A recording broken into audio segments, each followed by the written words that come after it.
Le 21 décembre 1937, un film marque un tournant dans l'histoire du cinéma. Blanche-Neige et les 7 nains sort aux États-Unis.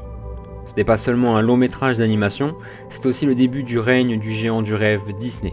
Pendant des décennies, le studio a bercé l'enfance de millions de personnes avec des contes de fées, de la magie et des chansons qui résonnent encore aujourd'hui dans nos esprits. Mais le 9 novembre 1994, un film va aller plus loin. Le Roi Lion, le plus grand succès de Disney, n'est pas seulement un chef-d'œuvre de l'animation, mais est une véritable leçon de vie. Tout le monde se souvient de Hakuna Matata, de L'amour brille sur les étoiles ou encore des musiques de Elton John. L'une d'entre elles, Can You Feel the Love Tonight, a même remporté l'Oscar de la meilleure musique originale. Mais ce qui rend le Roi Lion unique, ce n'est pas sa musique, son animation spectaculaire ou ses paysages magnifiques, c'est son histoire, une histoire profondément humaine racontée à travers des lions. Le Roi Lion raconte le parcours de Simba, un jeune lionceau destiné à régner, mais comme dans toutes les grandes histoires, ce chemin ne sera pas simple. C'est une aventure où il devra faire face à la culpabilité, à la solitude, au deuil et à lui-même. Ce moment est un vrai choc, car Disney jusque-là nous avait épargné ce genre de violence frontale. Dans Bambi, la mère meurt hors champ. Dans Blanche-Neige ou dans La Belle au bois dormant, la menace reste très abstraite. Et dans Le Roi Lion, on nous oblige à regarder, à ressentir, à vivre la perte. Pourquoi faire cela dans un film pour enfants ? Parce que Le Roi Lion ose parler de ce que la vie a de plus dur, la perte, la responsabilité, le deuil, mais aussi la reconstruction. Le Roi Lion touche à quelque chose de beaucoup plus profond. C'est une œuvre qui parle à tous et à tous les âges. Car derrière les lions qui chantent, Le Roi Lion parle surtout de la vie, de ce qu'elle a de plus beau, mais aussi de plus cruel. Simba vit ce que beaucoup d'enfants, d'adolescents ou même d'adultes, ont vécu ou vivront. La perte d'un être cher, ce moment où le monde s'écroule, où on ne comprend pas ce qui nous arrive. Cette scène où il découvre le corps de son père, seul dans la poussière, est d'une violence émotionnelle rare pour un film d'animation. Et c'est voulu. C'est une phrase que Mufasa lui-même dit au début du film, lorsqu'il explique à Simba le cercle de la vie. Une phrase simple, mais essentielle. Dans la plupart des dessins animés pour enfants, la mort est évitée, cachée, adoucie. Ici, elle est frontale, et cela a du sens. Parce que Disney nous montre qu'on peut perdre quelqu'un, et continuer à avancer. Simba est un enfant quand son père meurt, mais Scar le convainc que c'est de sa faute. Et cette idée va le hanter pendant des années, alors il fuit, il abandonne ses responsabilités, et c'est exactement ce que nous faisons parfois. On fuit la douleur, on essaye de l'oublier, mais tant qu'on n'affronte pas ce qui nous blesse, on reste figé, perdu. Ce que Simba apprend, c'est qu'on ne peut pas rester un enfant toute sa vie.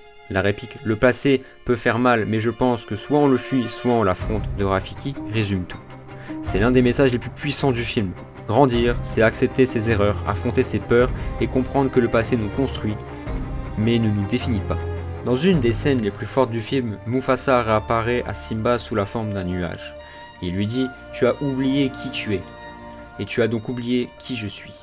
Regarde en toi, Simba, tu es bien plus que ce que tu es devenu. » C'est une scène presque spirituelle, une invitation à l'introspection. Le film nous dit qu'on peut se perdre, mais qu'on peut toujours retrouver notre voie. Notre force est en nous.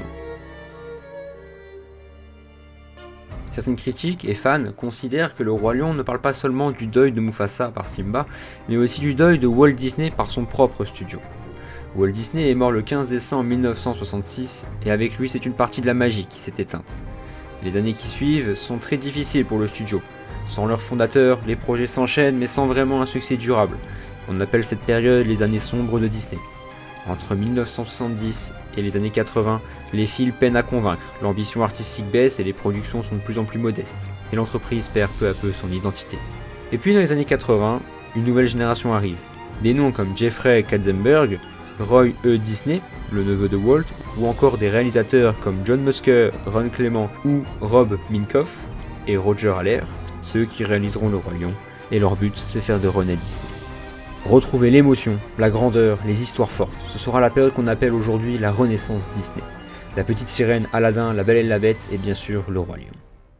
Le Roi Lion, lui, est plus que personnel, car à travers la mort de Mufasa, ce père respecté, sage, aimant et central, on peut y voir une figure symbolique de Walt Disney lui-même. Mufasa, c'est Walt, le fondateur, le guide, celui qui montre la voie et sa disparition brutale et inattendue plonge le royaume et Simba dans le chaos. Scar, c'est le doute, l'ambition mal placée, la confusion, la période post-Walt où les héritiers se disputent la direction, où l'inspiration s'égare. Simba, c'est Disney lui-même, l'enfant perdu, en fuite, qui oublie ses responsabilités, mais qui finit par revenir affronter ses peurs et redevenir ce qu'il est vraiment. Quand Simba regarde les étoiles et entend la voix de son père lui dire « N'oublie pas qui tu es », on peut y lire une phrase adressée aux studios eux-mêmes, une sorte d'hommage à Walt Disney. Comme si le Roi Lion était d'une certaine manière le moment où Disney, en deuil depuis 1966, accepte enfin la perte de son père fondateur et s'autorise à renaître. Et cette renaissance, elle ne sera pas qu'artistique, le Roi Lion deviendra le plus grand succès commercial de Disney à ce jour, jusqu'à La Reine des Neiges, un film culte, un pilier de toute une génération. Alors non, le Roi Lion n'est pas qu'un simple dessin animé, c'est une fable sur la vie, la mort, la famille et le pardon. C'est un film qui, derrière ces animaux qui parlent, nous dit que même quand on a tout perdu, on peut se relever, on peut retrouver qui on est.